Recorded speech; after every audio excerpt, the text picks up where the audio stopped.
सुशांत सिंह राजपूत मामले में दिन प्रतिदिन चौंकाने वाले खुलासे सामने आ रहे हैं।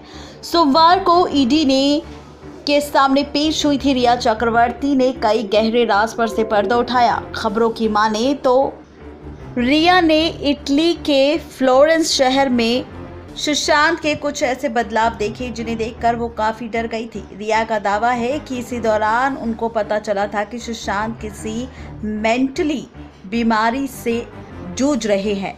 ये बात अक्टूबर साल 2019 यानी कि लगभग 10 महीने पहले की है। रिया और सुशांत के बीच नज़दीकियां बढ़ रही थी। दूसरी तरफ नितेश तिवारी निर्देशित सुशांत और श्रद्धा कपूर की फिल्म छिछोरे ब्लॉकबस्टर साबित हुई थी। सुशांत ने अपनी फिल्म की कामयाबी का जश्न रिया के साथ मनाने की सोची और दोनों अक्टूबर 2019 में यूरोप के लिए घूमने चले गए। रिया का दावा है कि जब ये दोनों पेरिस गए वहाँ सुशांत काफ़ी खुश थे। इसके बाद जब वो इटली रवाना हुए, इटली के फ्लोरेंस में दोनों ने 600 साल पुराने हेरिटेज होटल में ठहरने के लिए कमरा लिया। इस होटल में बड़ी बड़ी पेंटिंग थी, बड़े बड़े कमरे थे जैसे पुराने ज़माने की हवेलियों में होते हैं। कुछ ऐसा ही था ये होटल में लगी बड़ी पेंटिंग में से एक पेंटिंग सैटिन की थी। इस पेंटिंग में एक ऐसा दानव था जो अपने ही बच्चे को खा रहा था। इस दौरान रिया और शोभी के कमरे में रुके थे, सुशांत दूसरे कमरे में। रिया ने बताया कि एक वक्त ऐसा आया जब वो अचानक ही सुशांत के कमरे में चली गई। इस दौरान रिया ने देखा कि सुशांत कुछ मंत्रों का जाप कर रहा है। उनके हाथ में रुद्राक्ष की माला थी जिसका वो जाप कर रहा था।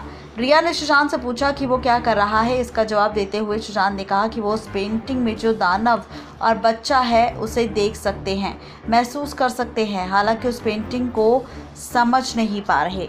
उस रात रिया और शोविक ने सुशांत के साथ सोना बेहतर समझा और उनको अकेला नहीं छोड़ा। रिया सुशांत को समझाती रही कि वो सिर्फ एक पेंटिंग है और कुछ नहीं, लेकिन सुशांत उस पेंटिंग को लेकर अजीबोगरीब बातें करता रहा। रिया ने ईडी के सामने ये भी बताया कि पहली बार था जब सुशांत का बिहेवियर उसे काफ़ी अजीब लगा था।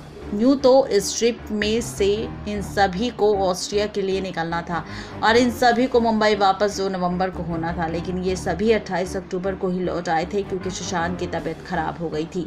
उसे कुछ भी अच्छा नहीं लग रहा था। रिया ने ईडी के सामने ये भी दावा किया कि उस दौरान ऐसा लग रहा था कि सुशांत की सारी एनर्जी कहीं चली गई है।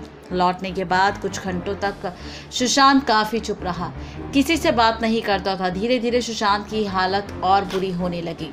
कभी वो अकेले रहकर चीखना चिल्लाना शुरू कर दिया करता था तो कभी अचानक में रोने लगता था, कभी अचानक से खुश हो जाता था तो कभी घंटों तक सोते रहता था। दिन ब दिन अजीबोगरीब हरकतें सुशांत सिंह राजपूत की शुरू हो गई। हालांकि फिर सुशांत ने इसका ट्रीटमेंट करवाना शुरू कर दिया। सुशांत थेरेपिस्ट के पास गए। थेरेपिस्ट का कहना था कि बाइपोलर डिसऑर्डर के लक्षण है जिसमें पल पल पेशेंट का मूड चेंज होता है, यानी कि मूड स्विंग्स होते हैं। रिया ने बताया कि इस दौरान वो उनका काफ़ी ख्याल रखती थी। अर्जुन को सुशांत ने ही रिया को खुद कहा कि वो कुछ दिनों के लिए उनको अकेला छोड़ दे और घर चली जाए। रिया को लगा कि शायद इसी में सुशांत की भलाई है। इस दौरान रिया ने भी किसी डॉक्टर्स के अंडर ट्रीटमेंट ले रही थी, इसलिए वो वहां चली गई। इस दौरान सुशांत में शोविक को 10 जून को रिया को हालचाल जानने के लिए मैसेज भी किया था। 8 से 14 जून तक रिया घर में ही रही। 14 जून को सुशांत की जब खबर मिली तो उन्होंने घर से बाहर कदम रखा।